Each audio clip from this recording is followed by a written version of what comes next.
Good morning, everybody, man. Finishing a workout, but honestly, man, I can't stop thinking about this shit. Look, man, this fucking O-line. Giants gotta fix the O-line and get a running game before they do anything else. You need a running game to sustain time of possession drives. That'll open up the throwing. I don't care who's in the slot. I don't give a shit if Neighbors is a star wide receiver. If we have no running game, it don't matter who the quarterback is. He's going to have no time to throw.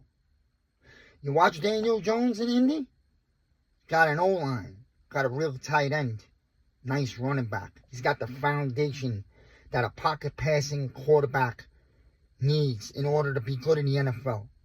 These QBs don't make the NFL because they're bad, bro. These are the best fucking throwers in America that make the NFL.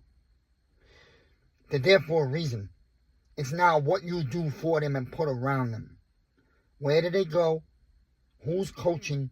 And what kind of O-line, running back, tight end? You know, the basis of old school football between the hash marks. The Giants have not fixed the O-line in over a decade. It's a fucking tiring, sad story. Shane has not done his best to draft real linemen. Evan Neal may be a bust, but I would stick him at guard because he can block in the run game. Andrew Thomas, the guy scratches. There's a cut on his arm. He's out for 6 weeks. I mean, it's proven now that you can't fucking rely on the milk dud. All right? And yeah, he's the best fucking player we have on the team outside of Dexter. Maybe Neighbors. We need Andrew Thomas out there. But the man don't want to get out there and play. That's just the way I look at it. I don't care. He's not ready. Yo, you better be ready for the NFL. You got paid a fucking handsome amount of millions. I'm tired of it. This fan base is tired of it. This fan base deserves better. We grew up knowing a much better franchise than what we've been watching. So what are you going to do? You're going to put Dart out there and ask him to work magic for you? Be a musician. Throw the football complete, even though you're going to have no fucking time or lanes to look through. You'll have no run game, and you're going to be running for your fucking life until we get you hurt. Let's do to Dart what we did to Daniel Jones. Destroy his confidence and fucking rip up his kneecap. No. I understand we need Dart to play this year. It'll happen at some point, but not until the O-line's functionable enough to open up a run game. You're not putting this kid behind that fucking piece of shit line and have the Lions come rip him apart. Do not destroy another kid. So what? Bro, Brian Daboll will be 0-2 going into the Kansas City game, let's say. Sunday night, nationally televised. And no matter what, you're going to demand Brian Daboll to play Dart because the nation's going to be watching and you're embarrassed? Or Brian Daboll, even worse, he's going to put Dart out there because his fucking seat is hotter than fucking flames and his job is on the line. He's near getting fired in the middle of the season. All right? It's starting to prove that maybe Daboll might be a fraud. Maybe these two coordinators are so fucking bad that they're making the Giants look like complete trash. Kafka's lame. Okay? And this defensive coordinator is a bag of shit. Fucking complete trash. He's not creative, no blitzing. Oh, we got the best down for football, so we don't need anybody. Nah, man, this is the NFL. You need to scheme up defensive blitzes, man. It's very lame. They can't stop the run on defense. It's still a problem. And we can't run the ball. The opposite of what's won the Giants 4 Super Bowls in their history. Able to pound the rock and stop the run. We don't have either right now. That's a major problem, man. Because the Giants are never going to be the Buffalo Bills or the Kansas City Chiefs. The Giants are not going to win the games throwing the ball all over the lot. They're not going to win flag football games. They got to pound the rock. They got to win in the trenches on both sides. Your history repeats itself.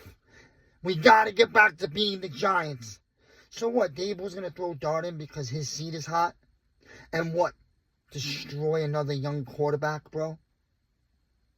I want to see Dart more than anybody. I was one of the very first, way back in December, pounding that Dart's the guy for the Giants. I love him.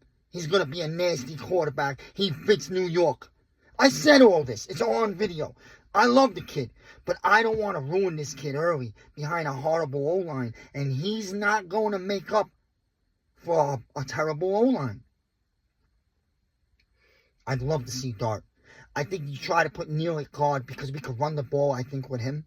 And Andrew Thomas gets on the field. And when that happens, that's when you put Dart in. Man, this is a disgrace. The coordinators we know are not good coordinators. And Brian Daboll, I hate to say it, some of the guys in the past might be right. It's a little early. It's one game. But Brian Daboll might be a fraud. Maybe Brian Daboll didn't help make Josh Allen. Maybe Josh Allen made a front that people believed in Brian Daboll. You know, it's scary. I'm going to wait another game or two. Dude, if the Giants don't win the Cowboy game, if the Giants do not pull the Cowboy game, they're staring at 0-4. Chiefs, they could be 0-2. They might lose the Eagles next week. Maybe. Perhaps coming with their back to the wall into the Giants Stadium, wouldn't that be a disaster? Dude, if the Giants go 0-2, if the Giants go 0-3, and they're certainly as hell not beating the Chargers, Brian Daboll might not be the coach by week 5. That's scary. Turn a regime in the middle of the year. We saw what happened to the Jets last year. But it's a realistic possibility. I'm sick of this shit. 12 years of the same crap. The scariest part is I used to be so angry and irate. You would see me go nuts on these videos. Total anger and passion and emotion. And I don't do that no more. A matter of fact, I took the dogs for a walk at halftime yesterday knowing the game was over. And I didn't come back till like halfway through the third quarter. You gotta know something about me.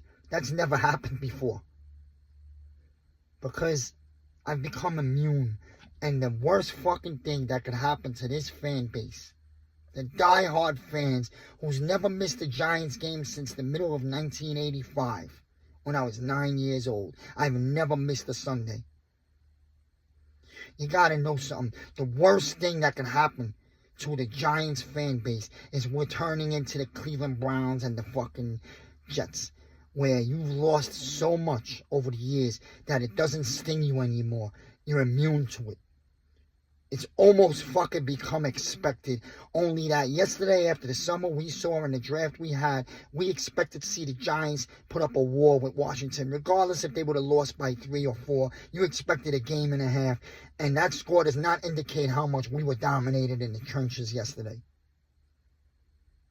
The worst thing that's ever happened to me is that I'm immune to losing. That's never happened as a Giant fan. And over the last 2 or 3 years, that's what it's become. Where you don't even get angry no more. You just expect it, and then you look forward for some type of hope. Can they twist something? Can they turn some knobs? Can they tune up some shit where the Giants will get better as the year goes on? That's the only hope I have for this year. It's one game. I'm going to chill. But man, it's not shocking at all. Miz in the midday.